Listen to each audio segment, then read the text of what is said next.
with a whole lot of truth. The Remedy Revolution is here for you. Ooh. And now here's your host, Erin Page. Hello, everyone, and welcome to the Remedy Revolution podcast. My name is Erin, and today's guest is rather unconventional for the podcast. So I'm actually kind of excited about this to bring you something a little bit new, a little bit unique. I actually attended an event about firearms training, and I found it really interesting. And I ended up speaking with some people at a table called Gorilla Medical. And we were talking about trauma kits primarily, and ended up being introduced to today's guest through them.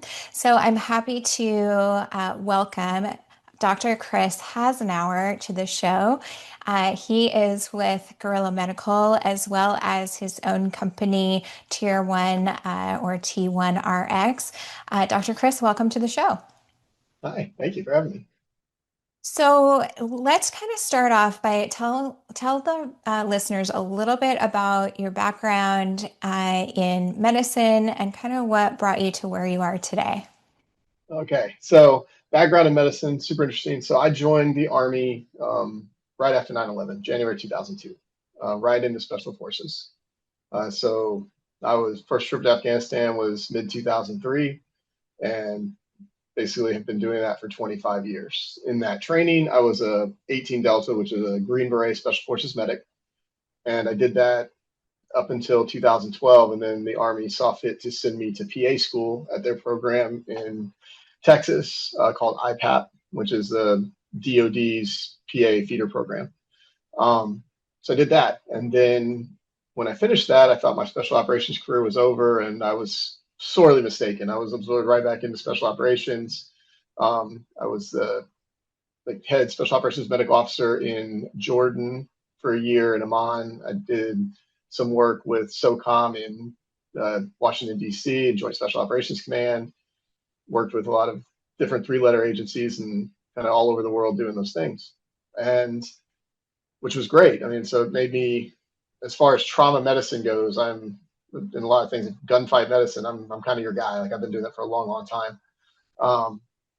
And then when I left active duty in 2019, I kind of started my own company, started a private security bodyguard contracting company like every good Green Beret does. And then COVID happened and that went sideways like very quickly. So I took the medical division of that company and started a company called Emerald Medical, which is now Tier 1 or T1RX. And we were doing house call emergency room visits and sideline medicine for football and high school and college athletic programs that couldn't get medical providers during COVID, and just kind of doing anything we could to stay open, really.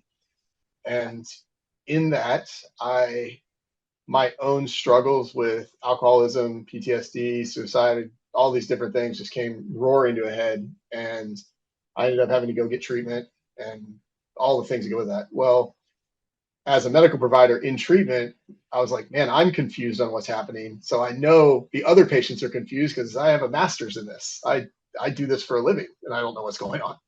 So I ended up going through that. And then what the big impetus that changed the whole course of the way I practice medicine was I ended up going to a veterans ayahuasca retreat.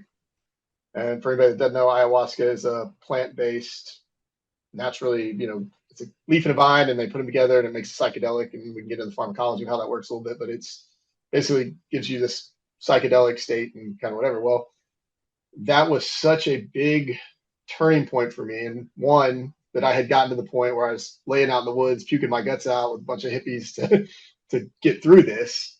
And then the profound PTSD remission and substance abuse remission that came with it. Like I was symptom free for 120 days, which was mind blowing.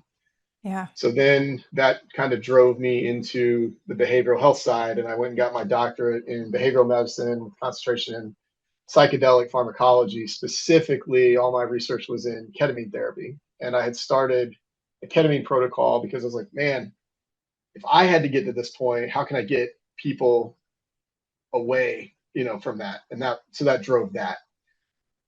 in concurrence with all that happening, I was still running a tactical training company. I was still teaching people tac med. And so I had two like working arms of my career kind of going outside. So the company that I had my own, like you said, I had the training piece. Well, about 18 months ago, Gorilla Ammunition Company absorbed our training and medical company, and we became Gorilla Medical, and we're kind of a subsidiary of Gorilla.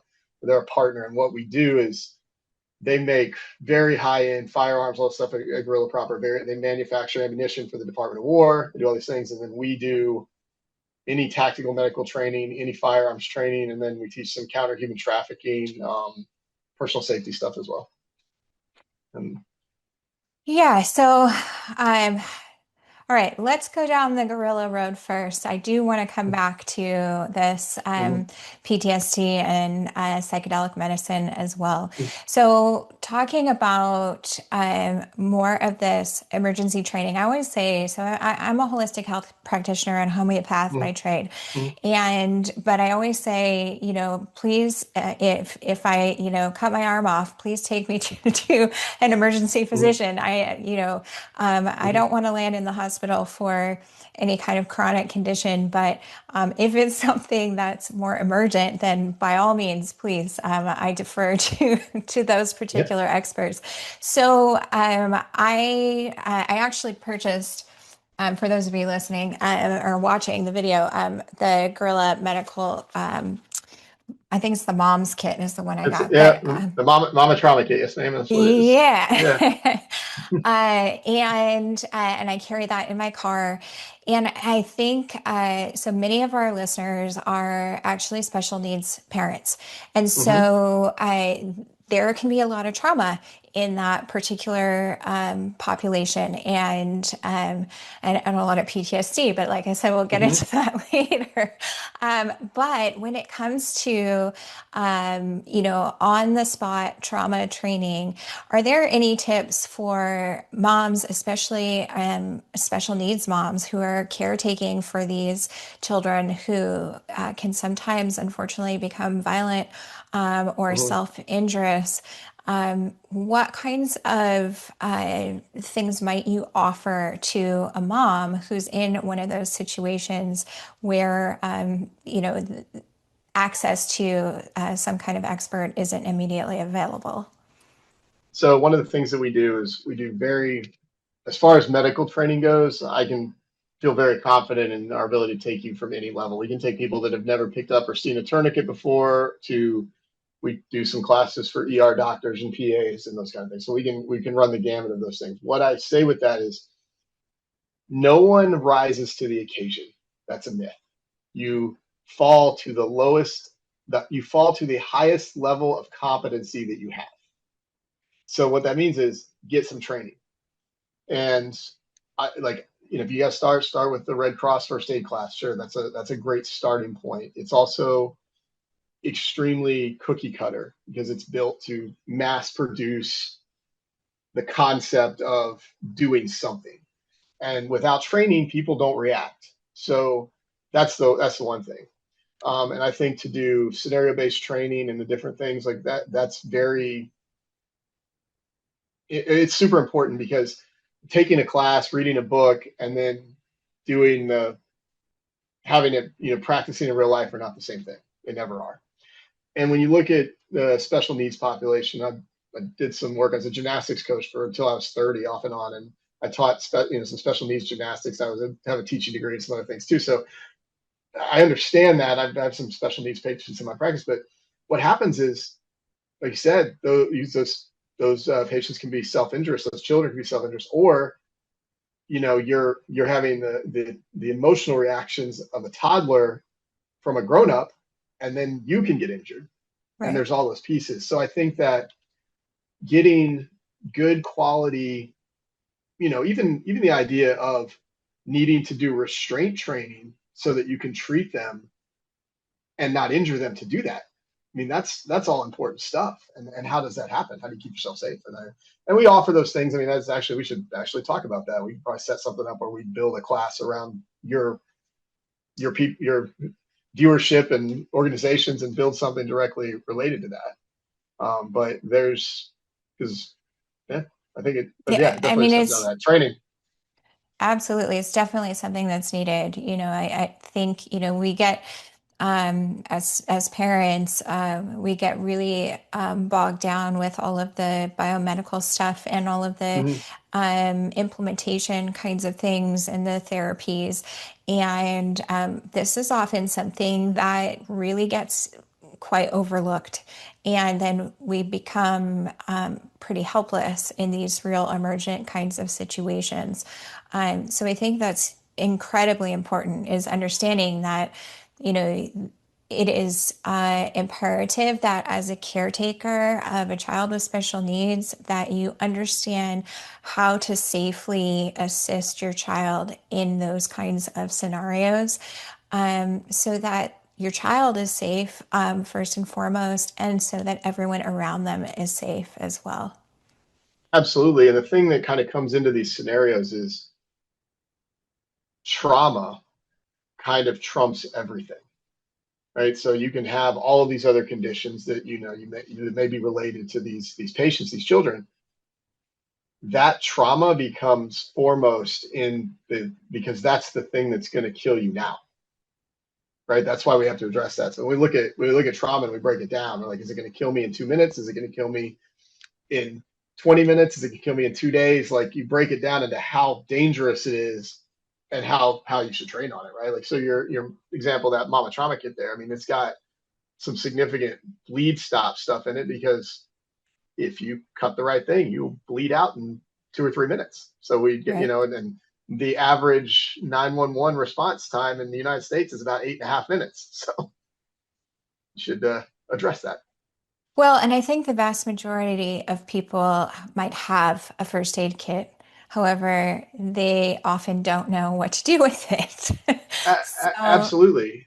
And the other thing is a lot of times what's sold as a first aid kit is just like what I would call like for boo-boos and owies, right? Like it's some Neosporin and a pack of Tylenol and some bandages, a little bit of gauze. That's not necessarily first aid for a traumatic emergency. right, right, absolutely. Okay, so I do want to talk significantly about PTSD. Like I Hmm. said, so many parents are in this scenario primarily Hmm. because of the situations I just described, where they feel that they are in very significant PTSD. And in fact, it is often uh, compared to combat veterans. So, Hmm. special needs parents and combat veterans do have this in common very often. So, going into psychedelic medicine, I know that a lot of this is controversial, obviously, because you go into an altered state. Hmm. Um, for somebody who has not necessarily wanted to explore that for fear of, you know, Hmm. where it might take them.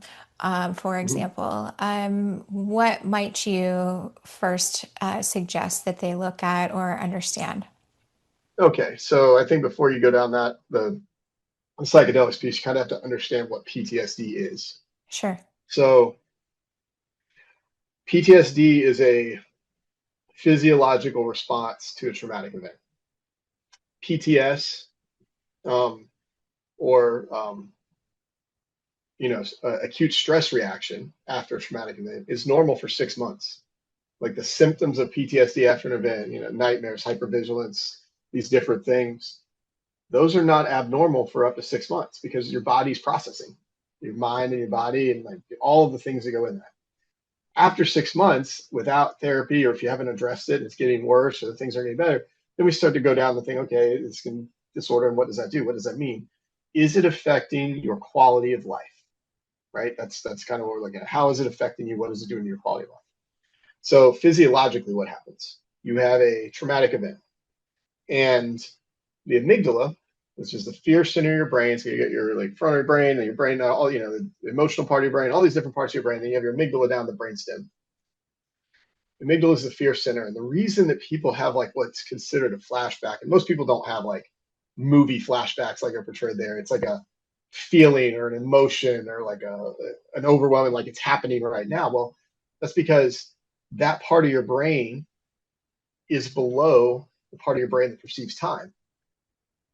So it hasn't hit that part yet. So when you have these traumatic events, they get stuck in the amygdala, which is essentially like it's happening now. And this memory is kind of staying almost in short-term memory as they convert it to long-term memory where you can process and work through it. So that's a oversimplified version of what's happening, but that's kind of the gist of it. So then we look at that and we're like, all right, what do we need to do to address that? Well, first and foremost is talk therapy, is processing, right? Is how do we break these things down? What can we do to do that, right? And so maybe you need some like stuff for acute stuff for sleep and these different things, but it's a processing component and working through it.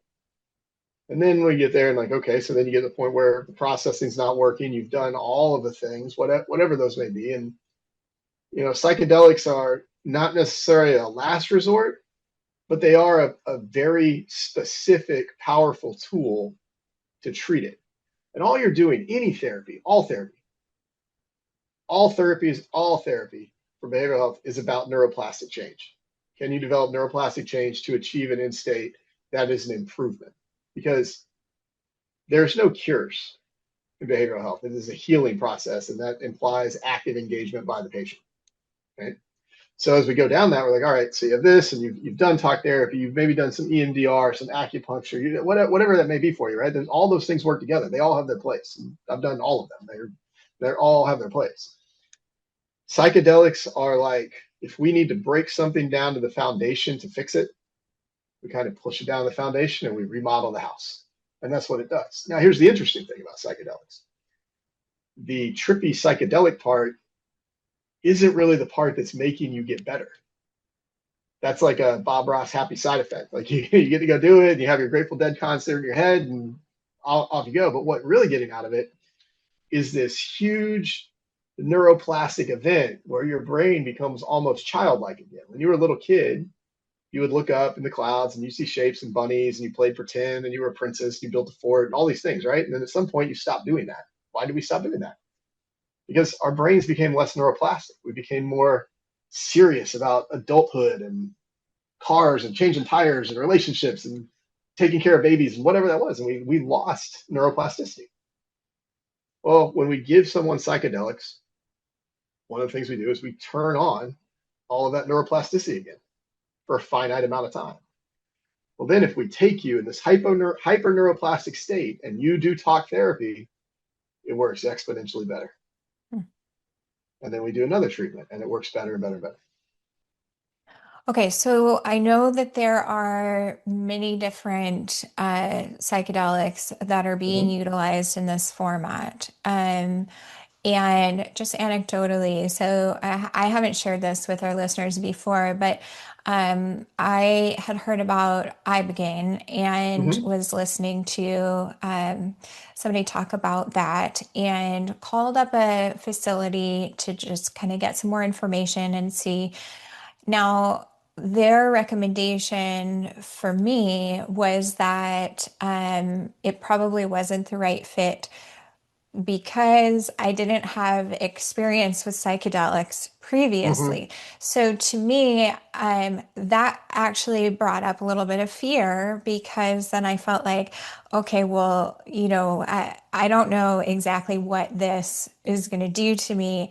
And so I guess my question is this something unique to that specific treatment with Ibogaine, or is there like a gateway kind of a pathway to get there? right, Yes. exactly. So that was kind of and why I do what I do, because that was my conclusion from ultimately the ayahuasca experience, is like you have to get to a place where this is your option, right? And so in the construct of what they are, so in all of the psychedelics that I do in my office are ketamine based.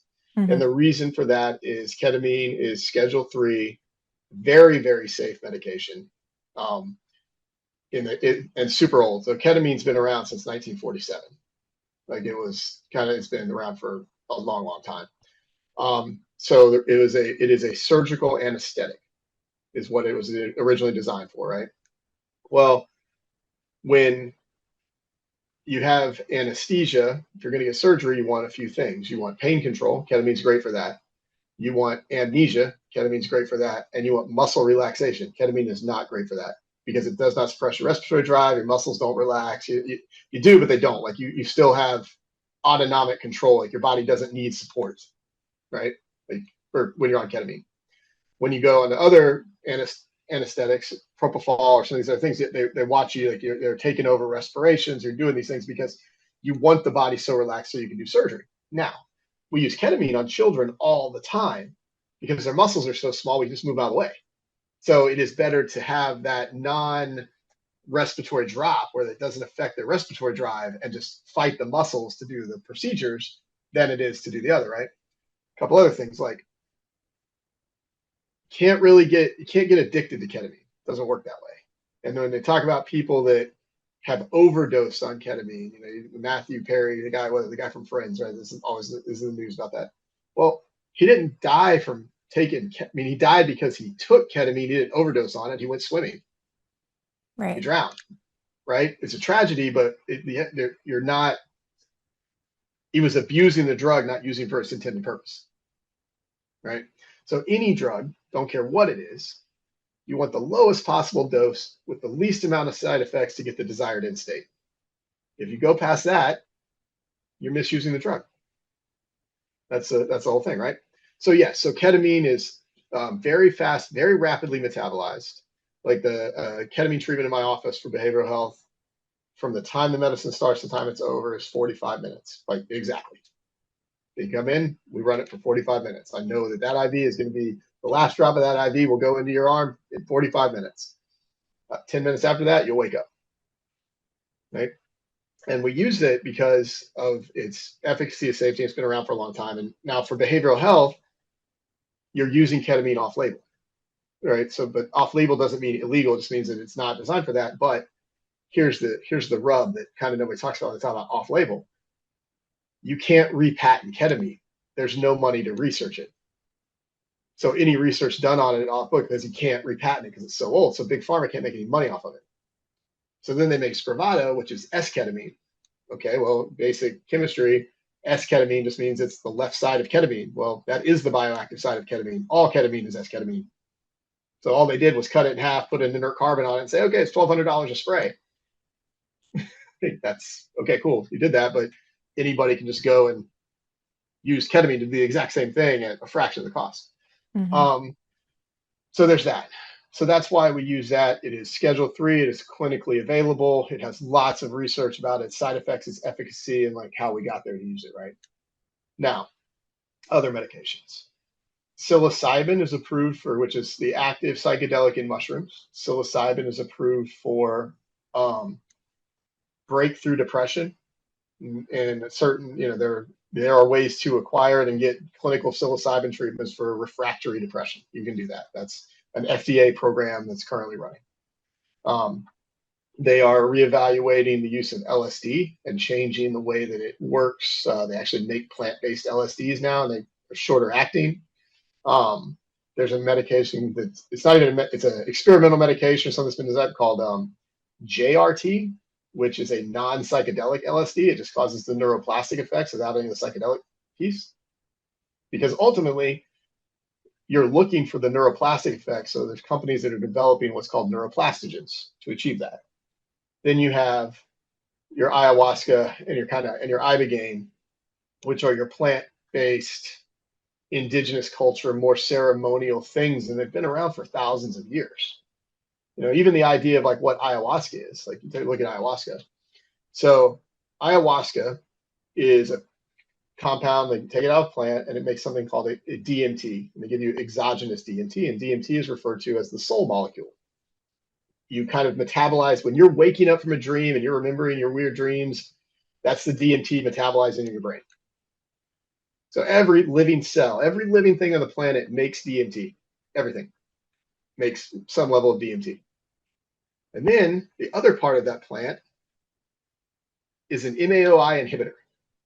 And MAOI inhibitors were the original antidepressants, because what they do is they stop the breakdown of your happy chemicals, your dopamine, your serotonin, your DMT. They slow the breakdown of it so that it stays in your system longer, so you maintain those effects, right? Those two things make sense. Well, if I give you extra DMT, you're going to have a psychedelic experience. And when I add another thing that slows the breakdown of it, you're going to have that psychedelic experience for about 4 hours. But if I just gave you the DMT, it would be like 90 seconds, it'd be over. Your brain would just burn through it. That's how ayahuasca particularly works. Ibogaine is somewhat similar, but all of the things, all psychedelics cause hyperneuroplasticity. They turn your whole brain on, and parts of your brain that wouldn't normally talk to each other. So it's kind of like opening a Word file in Excel. It's going to open, it's going to be all jacked up and jumbly, right? So like when you're seeing sounds and tasting colors, it's just that the connection from your ear, instead of just going to the auditory cortex, it's going to the taste cortex of your brain, and your taste cortex can only turn it into taste. If you're seeing the music beat, it's because it's coming from your auditory cortex going to your visual cortex, where your visual cortex can only turn it into a visual representation. Your brain is a chemical computer. That's all it is. Well, and I can certainly attest to that. So a couple years ago, I went to a retreat with Dr. Joe Dispenza where we did these meditations. It was over 40 hours of meditation throughout the week. So we're talking about, a really extensive, long time in meditation. And there was one particular meditation we did where we were encouraged to physiologically attempt to create DMT. Mm-hmm. And during that meditation, or immediately after that meditation, I think we went to lunch, and I had attended with my friend Ashley, and Mm-hmm. we sat down, we sat down at lunch, and we were laughing hysterically. Like it, I mean, I swear I was high in that moment because um, I really do feel like I had created a significant amount of DMT in my system just via that meditative process. So, Mm-hmm. from that perspective, I think, there is possibility that we can heal ourselves through these kinds of practices as well. But certainly, probably takes a lot longer. It takes a lot of dedication, Mm-hmm. and probably not as long lasting. But maybe you could kind of speak to that. So I've done that as well. The meditative breath work exercises, and 100%. I have had absolutely psychedelic experience from doing them. That's 100% thing. But yeah, you're right. I mean, it takes you 45 minutes to an hour of working through it to get into that trance-like state to get there and do it. And it is absolutely practice. It is dedication. And just in Western modern culture, we don't have it. We don't have the time. And that's what it comes down to. I mean, you think about all the other stuff. I mean, we got signals and radio waves and all the things that are bouncing off us and the stimuli and all the things that are just in our purview. Okay, so if you want to, so going kind of down that rabbit hole a little bit, just looking at the idea of ketamine, right? So the way ketamine works is you have glutamate, which is an excitatory chemical in your brain, and you have GABA, which is a calming chemical in your brain. And ketamine, or pretty much all psychedelics in some form or fashion, but ketamine particularly, shakes glutamate off its receptors, like you're shaking the berries or apples off of a tree, and it is flooding your brain. So the psychedelic effect is all of that glutamate hitting your brain, like bam, here we go, right? And it's all just connecting everything. Well, GABA calms everything down. There's a nice, interesting working theory that GABA is your body's and your brain's filter, so that I'll email you the article. It's super interesting. But basically, the gentleman's talking and saying, okay, well, when you're receiving signals, glutamate's receiving, and that you're all everything that's around you is coming in. So that when you're having a psychedelic experience, it's like you're not seeing things that aren't there. It's just your filters off.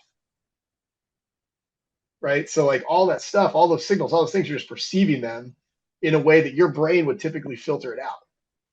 And it's an interesting theoretical model, and it's all that. But if GABA is doing that, then like, okay, then all this stuff's out there. Well, when you talk about all that stimuli, I mean, you look at it, you just look at like food, electronics, like all the things are out there. I mean, think about, and I'm 47 years old, and like my childhood, I was like, I had an Atari and I played outside. Right? There's no cell phones. There's none of that stuff. 4 or 5 radio stations. You have to turn the channel on the TV. There's no cable, all that stuff. And then you're like, how much extra stuff is out there that is just affecting brains, all that stuff? That is absolutely real.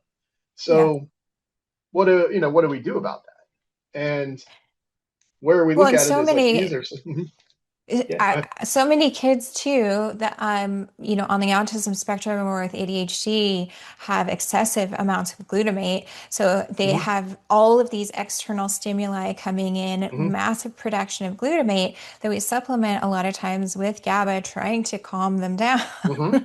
a little Right, bit. 100%. So I do think that's hugely important to understand that balance and where it's coming from environmentally, and how do we not only manually adjust like by supplementation with GABA, but are there other ways that we can bring the body back into a state of balance, so Mhm. that we're not experiencing those kinds of, in my opinion, ADHD is just an imbalance, and it's imbalance of lots of things coming in and um, too many excitatory components that our brain just can't handle the sheer volume and focus in on one particular thing, for example.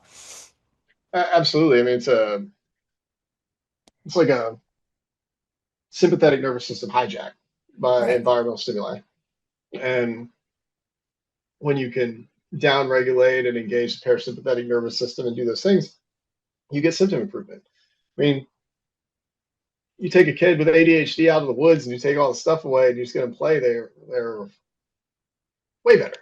Always. Like they just want to go get all that stuff out.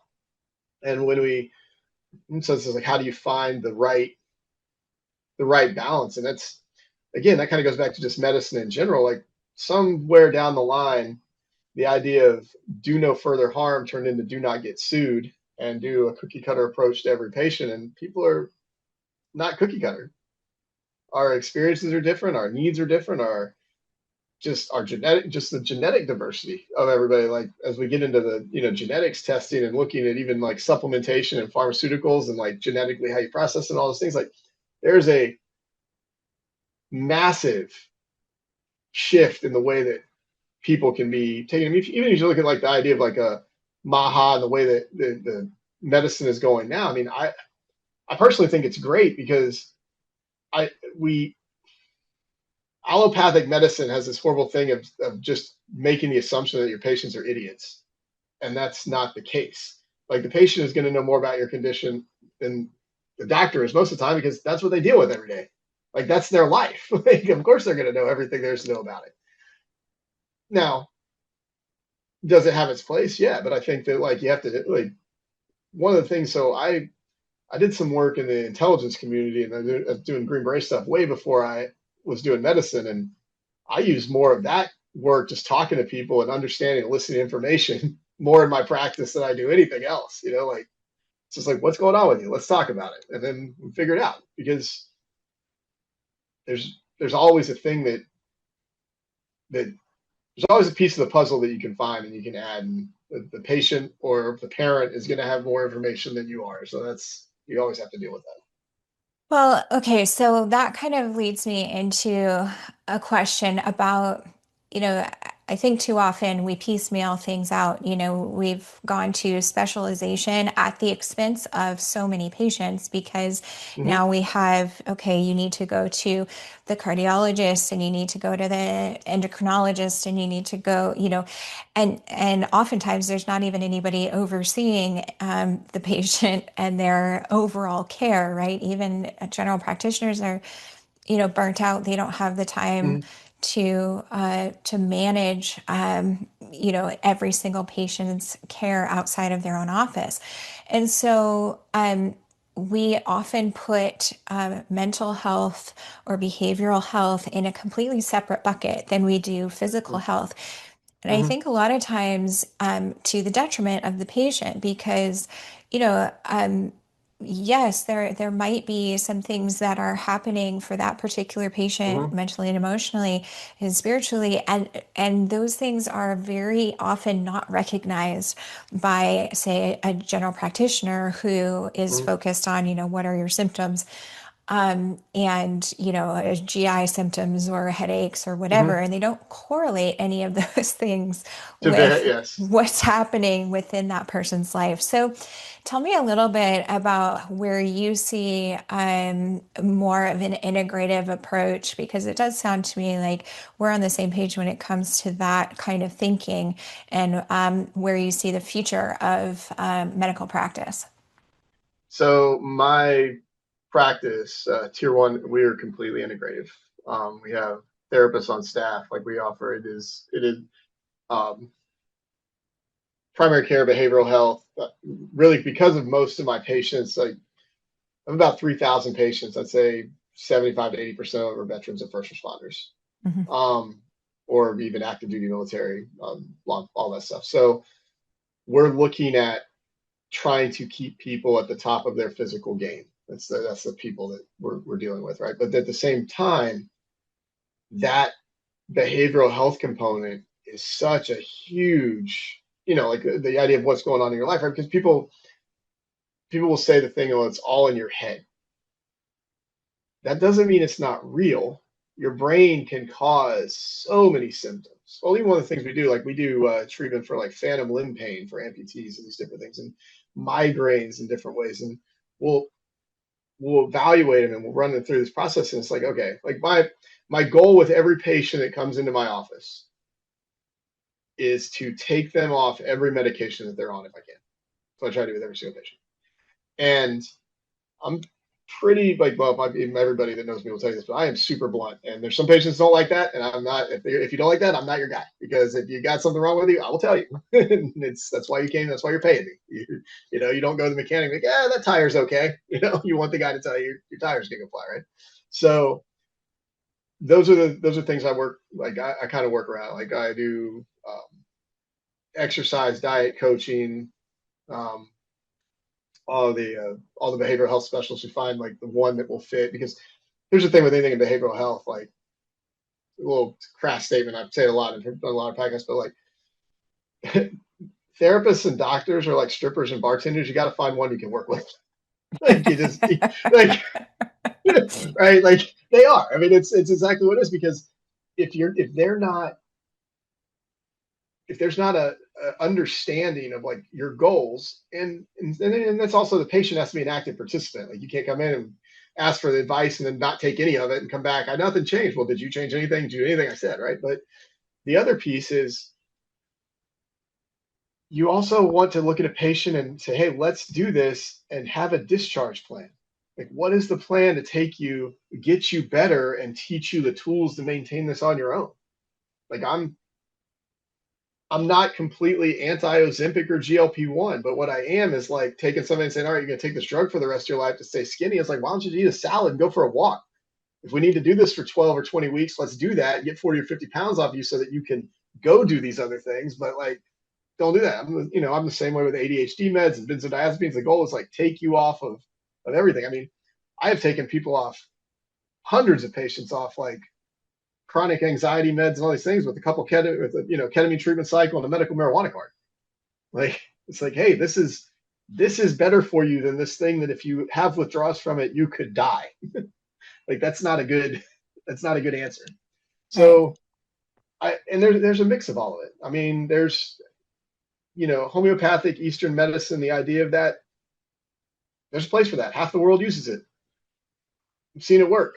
It's just we don't accept it here in the US because just not how it's not how the insurance company gets paid. That's the bottom line. Like it's Right. if the well, you're talking about like the primary care specialist thing. That doesn't have anything to do with the doctors. That's the billing and the administration. They're like, oh, if you see this, you're referring this out. It's like your primary care doctor can handle 70 to 80% of the stuff that you come in there for. They just don't, because the hospital can bill 4 times as much for you to go see the specialist. And that's the insanity of it all. Yeah. It's a real sad state of affairs. I know. So many of my patients struggle with neuroimmune disorders, neuropsychiatric Mhm. disorders. And so the cascade of interventions when it comes to the antipsychotics and the antidepressants and all of these kinds of interventions, what's always bothered me about that is that there is never an exit strategy. It is maybe a lateral shift to a different drug. But a Mhm. lot of times, even if they do those shifts, they'll keep the patient on both. And so then I get kids who come in, and kids, I'm talking about, Yeah. young kids Mhm. on, five different mind altering medications. And I'm like, Mhm. I don't know what's doing what at this point. I don't know if this is a Mhm. side effect of the drug or if this is an actual behavior. I don't know if this is a physiological symptom or if it is, again, a side effect of one of these drugs or the combination of the drugs. Mhm. So, I'd love to hear a little bit more about how you handle those kinds of situations, particularly because I would imagine many of the combat vets that come into you are also have been on that same roller coaster. Oh yeah, the polyfarm roller coaster. So, and that kind of goes with the VA and the different ways that not I let me preface this with I know a lot of good people that work for the VA, but a system, and I'm getting going into that, is that a system that's designed to help everyone ultimately helps no one because you're half-assing everything, right?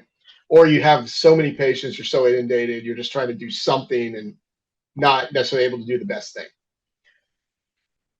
When somebody comes in like that, like SSRIs and benzodiazepines are just like, why in the world is every single veteran on these? It's like, oh, they're this, and take this and this. It's like, okay, well, here's a drug. You take SSRIs, for example.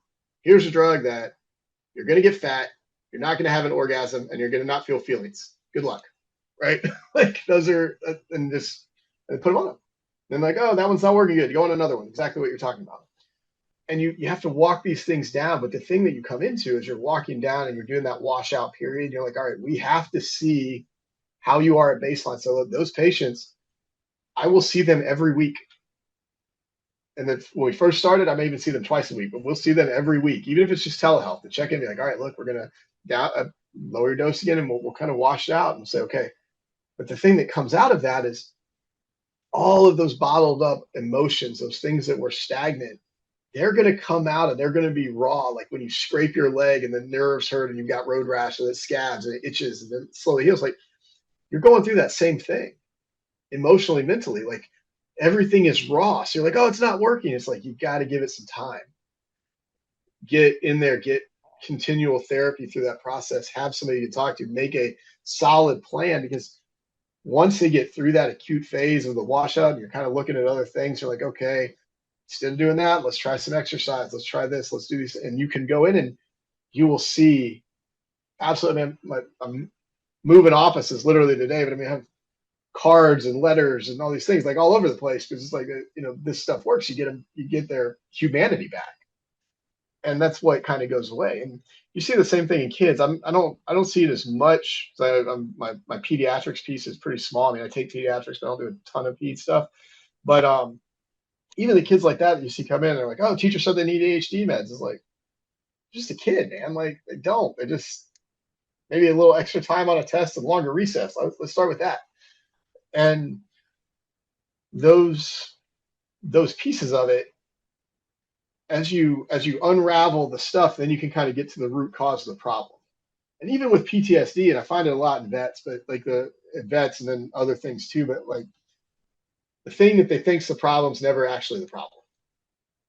Like it's like, oh, this event happened in Afghanistan or Iraq, and this was really terrible. And it's like, okay, well, let's deal with that. But then they deal with it, they've worked through that process, and they're not better. I was like, well, let's talk about childhood. Let's talk about this. Let's talk about that. And it's an easy thing. And the other thing that happens with PTSD and even kids is you get people that start to identify as their behavioral health diagnosis and becomes their identity.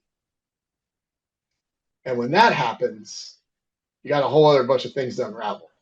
But we don't say, we say, I'm bipolar, I am depressed, and we attach that to our identity. We don't say I am a broken leg. We don't say I am cancer.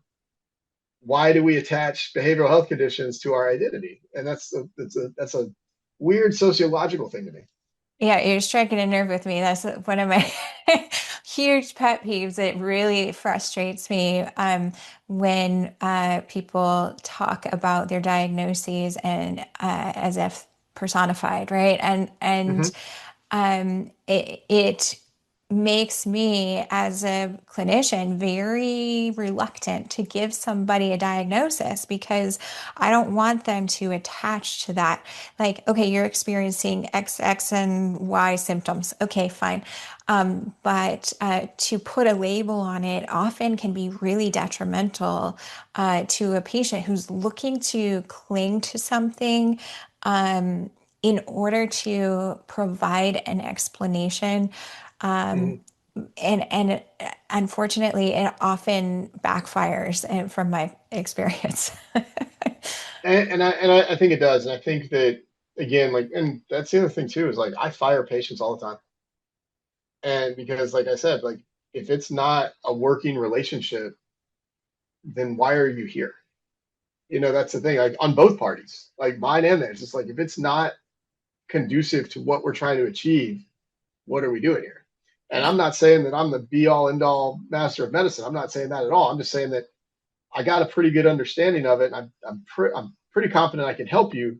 But it's the help me help you. Like this isn't. I'm not picking on you. I'm not mad at you. I'm just telling you this is what's wrong. This is the steps to fix it. I can't do it for you. And those are hard things. They're hard things for a lot of people. I mean, I have a lot of vets like that. I have a lot of other patients like that because there's like they want that difference, right? They're like we have trained people sociologically that everything can be cured. And what we took out of that is that healing is an active participation by the patient to engage in the healing process with the guidance of their provider, right? Yeah. That's how you get better. Almost nothing is cured. We have cases where we've cured cancer, we can cure an earache, we can do these things. And that means that the patient bears no responsibility for what happened to them. But behavioral health, particularly, is not like that. Orthopedic injuries are not like that.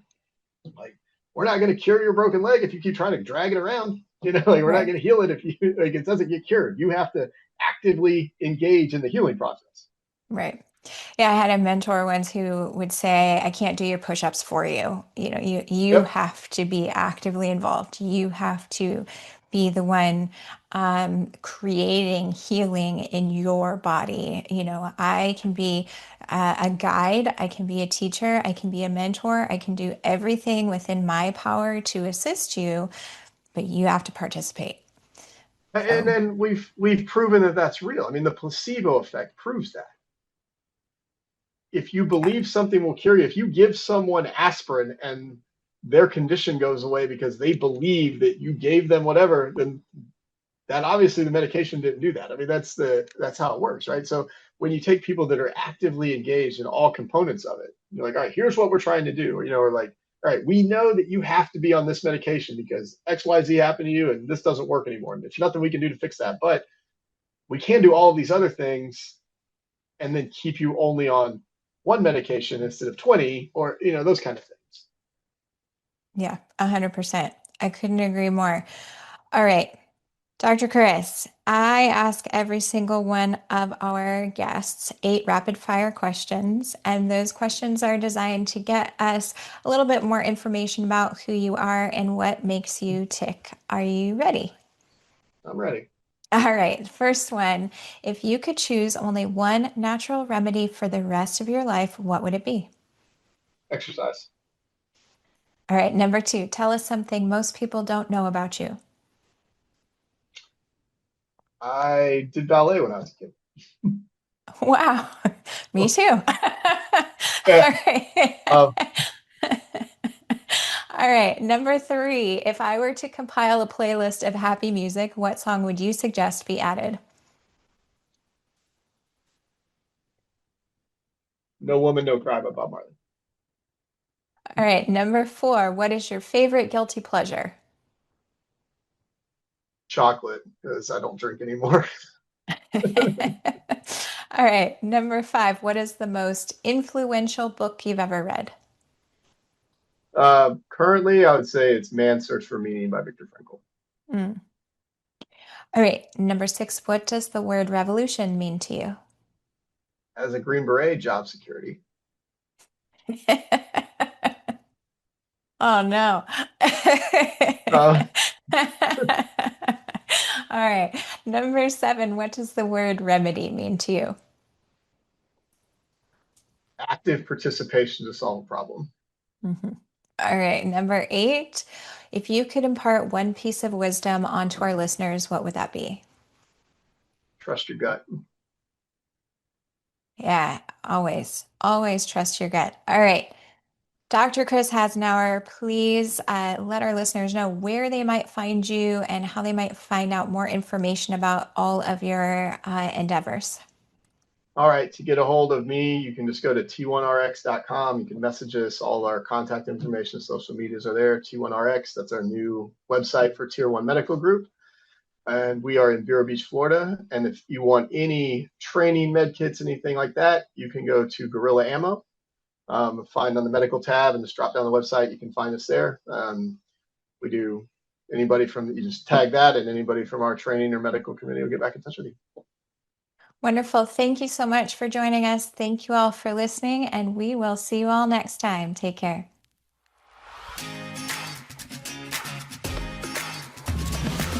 With hope as a guiding light, through darkest days we'll fight the night.